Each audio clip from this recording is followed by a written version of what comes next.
Ini kami akan resmi memasukkan dokumen pernyataan banding atas putusan Pak Tom Lembong, ya, di mana kita sudah mendengarkan semua pertimbangan-pertimbangan majelis hakim dan tentu secara nalar hukum dan didasarkan pada pembuktian fakta persidangan itu banyak yang tidak sesuai. Untuk itu kita akan mengajukan banding. Ya, banding ini ranahnya masih judek faksi atau masih pemeriksaan fakta, makanya kita akan membantah hal-hal apa saja yang dinyatakan oleh hakim dalam vonis. Apa-apa saja menjadi pertimbangan oleh majelis hakim akan kita bantah dalam memori banding ini. Dan secara resmi kita siang ini mengajukan banding atas putusan Pak Tom Lembong. Jadi kalau secara berkas tentu surat kuasa sudah ditandatangani Pak Tom Lembong untuk menyatakan banding, ya kan, kita akan menyatakan banding. Setelah itu tentu dokumen administratif sesuai kebutuhan di pengadilan sudah kita siapkan dan sudah kita penuhi. Dalam waktu dekat, tidak lama kita setelah pernyataan dan memasukkan banding ini kita akan memasukkan memori banding. Ya, jadi setelah itu memori banding itu akan kita isi, akan kita tuangkan seluruh kejanggalan-kejanggalan atau pertimbangan-pertimbangan majelis hakim yang tidak sesuai dengan fakta persidangan. Contoh paling utama adalah seperti yang sudah disampaikan setelah putusan kemarin, tidak adanya mens rea, tidak adanya niat jahat. Tapi Pak Tom dalam putusan pertama itu dikatakan secara bersama-sama melakukan tindak pidana. Bagaimana sebuah tindak pidana terjadi secara bersama-sama kalau Pak Tomnya sendiri tidak kenal dengan dan tidak pernah berkomunikasi baik sebelum, pada saat, ataupun setelah beliau menjabat sebagai menteri kepada orang yang dimaksud melakukan bersama-sama melakukan tindak pidana korupsi tersebut.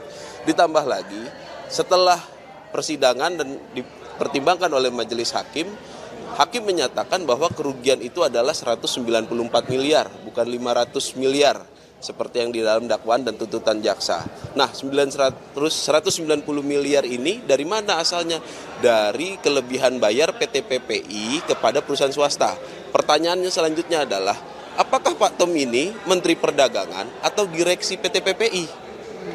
Ataukah Menteri Perdagangan ini adalah pemegang sahamnya PT PPI? PT PPI BUMN, pemegang sahamnya adalah Menteri BUMN, bukan Pak Tom Lembong selaku Mendak. Kenapa jadi kerugian lebih bayar PT PPI terhadap perusahaan swasta gula rafinasi ini ditanggung jawabkan kepada Pak Tom? Apa kausalitasnya? Apa korelasinya? Ini yang sangat kita sayangkan, bagaimana bisa putusan seperti ini. Gitu. Nah, ditambah lagi 194 itu adalah sifatnya potensial loss gitu kan. Nah, itu yang menurut kita itu sangat tidak tepat. Makanya kita menempuh upaya hukum banding ini. Ya, belum. Jadi hari ini kita resmi menyatakan, mengajukan, nanti keluar akta banding, itu kita sampaikan di hari ini. Nanti setelah kita beberapa hari ke depan, kita akan segera menuntaskan memori banding untuk diajukan kepada pengadilan negeri untuk ditujukan ke pengadilan tinggi nanti, Tipikor. Oke, jadi salah satu poin seperti yang tadi sudah disampaikan ya. Jadi di memori banding ini juga nanti kita tetap petitum kita akan meminta Pak Tom bebas. Sebagaimana sudah disampaikan oleh Pak Ari Supamir kemarin, 1 hari saja Pak Tom itu ditahan, dia akan mengajukan banding. Dia tidak mau namanya tercatat sebagai pelaku koruptor di negara ini.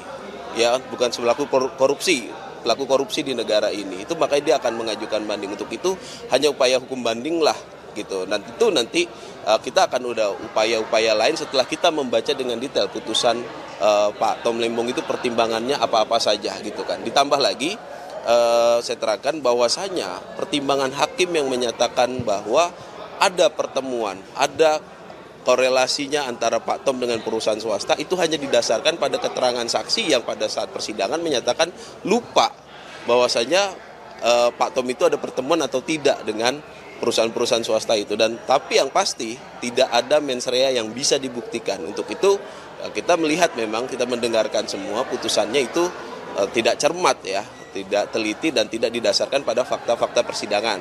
Ditambah lagi tugas menteri itu bukan tugas administratif. Contoh, Pak Tom itu dikatakan melakukan perbuatan melawan hukum karena apa? Tidak melakukan evaluasi, tidak melakukan kontrol. Kan ada kementerian, ada lembaganya, ada dirjen, semua ada tugas dan fungsinya masing-masing. Kalau seorang menteri harus turun ke lapangan juga secara detailnya, nah, apa tugasnya kementerian, lembaga kementerian ini apa kerjanya nanti, kan gitu kan. Untuk itu ini tentu putusan dengan pertimbangan seperti ini tidak dapat kita terima ya. Itulah salah satunya kita juga akan mengajukan banding dalam poin memori banding kita nanti. Ada tambahan, Beras? Cukup. Seberapa yakin Bang banding ini akan diterima nantinya, Bang? Kami yakin pada lembaga banding ini akan diberikan putusan yang adil dengan membebaskan Pak Tom. Kenapa adil itu adalah membebaskan Pak Tom? Karena faktanya tidak ada tindak pidana. Dibaca lagi pasal 2 ayat 1. Itu memperkaya orang lain, itu ada tindakan loh. Ada gerakan, ada niat untuk memperkaya orang. Lah kalau dikatakan seperti mana tadi disampaikan di awal, kalau dikatakan sedari awal secara bersama-sama itu nggak mungkin orang yang nggak kenal gitu loh. Oh, perbuatannya membuat memperkaya orang lain. Nah, ini nggak logis. Hukum ini bukan cuma aturan, dia harus bisa ada kausalitasnya dan dia harus logis secara secara dalil. Bagaimana mungkin orang memperkaya orang yang tidak dikenalnya, gitu loh. Orang memperkaya orang lain dalam pasal 2 ayat 1 itu berdasarkan keterangan ahli yang kita dengarkan itu adalah memperkaya diri sendiri melalui orang lain. Pasti ada bagiannya, pasti ada yang diambil, pasti mendapatkan sesuatu hal. Lah ini jangankan mendapatkan, kenal aja enggak, berhubungan aja baik secara langsung ataupun tidak langsung juga pun tidak gitu kan. Nah, ini yang sangat kita sayangkan kok pertimbangan seperti ini menghasilkan putusan yang menyatakan seorang Tom Lembong itu dinyatakan korupsi gitu. Nah, terlebih lagi lah itu yang paling aneh tuh. Tidak pernah ada ahli, tidak pernah ada saksi ataupun fakta persidangan pembahasan mengenai kapitalisme. Tahu-tahu dibilang Pak Tom ini menganut paham ekonomi kapitalis. Pertanyaannya adalah yang ditunjuk Pak Tom itu koperasi loh salah satunya. Koperasi di persidangan itu baik Inkopkar ataupun Inkopol itu mengetahui dan menyampaikan dan menjadi kesaksian di persidangan bahwasanya koperasi-koperasi ini keuntungannya dari membantu proses distribusi gula ke pedalaman, ya harus diingat ya, Indonesia itu luas. Distribusi gula ini keuntungan atau pendapatannya dari membantu stabilisasi harga dan menjaga stok ini, itu keuntungannya untuk anggota koperasi, baik itu Inkopkar ataupun Inkopol. Bagaimana bisa tindakan seperti ini dikatakan kapitalis?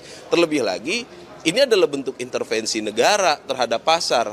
Ya kan, kalau dibiarkan oleh pasar, nah ini yang aneh gitu loh. Jadi kok hakim tahu-tahu menyatakan ada ekonomi kapitalis tanpa ada pembahasan.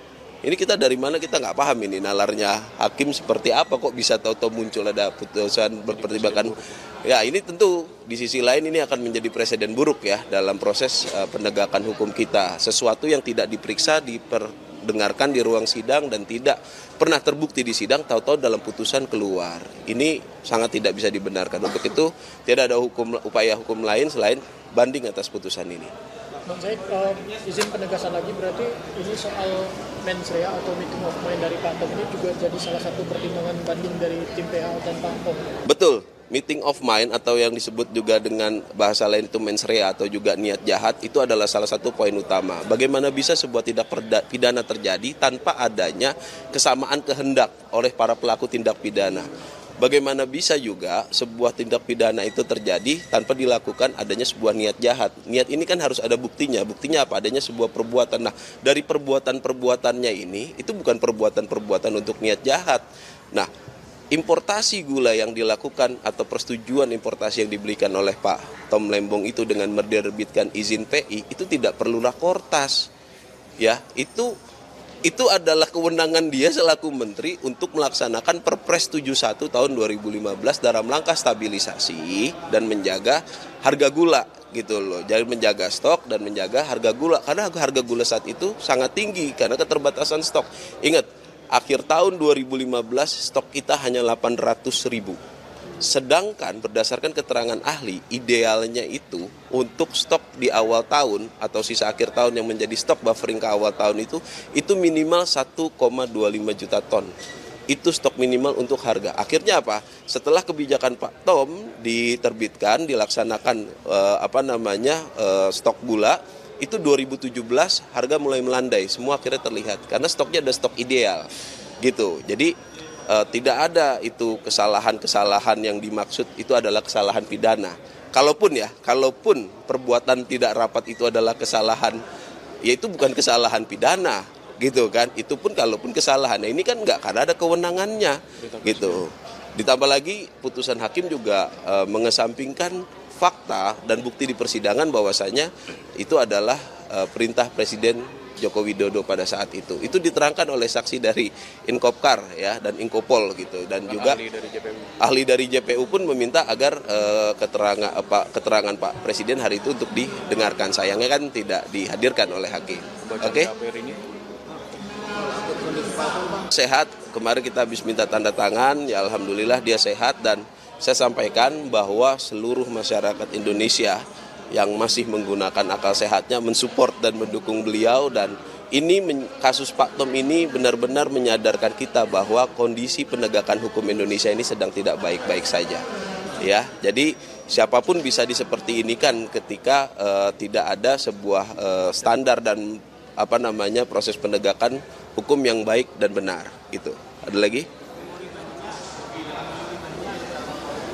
Nanti akan ada banyak poin, tentu semua pertimbangan-pertimbangan yang dijadikan dasar oleh majelis hakim sebagai dikatakan perbuatan melawan hukum, salah satunya tidak melaksanakan rapat, tidak mendapatkan persetujuan dari Kementerian Perindustrian, itu akan kita bahas. Itu akan ada banyak hal. Nah, mengenai rekomendasi Kementerian Perindustrian, itu untuk gula industri. Kita sudah membuktikan, contohnya adalah PT Angels Product itu ada dokumen rekomendasi dari Dirjen Agro Kementerian Perindustrian. Itu kalau untuk industri itu diterbitkan bulan Februari 2016 dan itu sudah kita jadikan bukti juga di persidangan. Kalau kebutuhan industri butuh rekomendasi dari Kementerian Perindustrian. Kalau ini yang diimpor itu untuk gula konsumsi, bukan untuk gula industri. Untuk apa fungsinya persetujuan dari Dirjen Kementerian Perindustrian? Nah, kenapa yang diimpor adalah gula kristal mentah? Itulah letak kebijakannya Pak Tom, agar apa? Agar ada pengolahan dalam negeri, ada lapangan kerja yang tercipta, dan ada penambahan devisa. Gitu. Itu kenapa dipilihnya. Kalau impornya barang jadi atau GKP, itu harga udah pasti tinggi. Yang kedua, itu proses order, itu harus PO dulu. Nggak ada itu kita beli gula putih, langsung jadi, langsung kirim, itu nggak ada.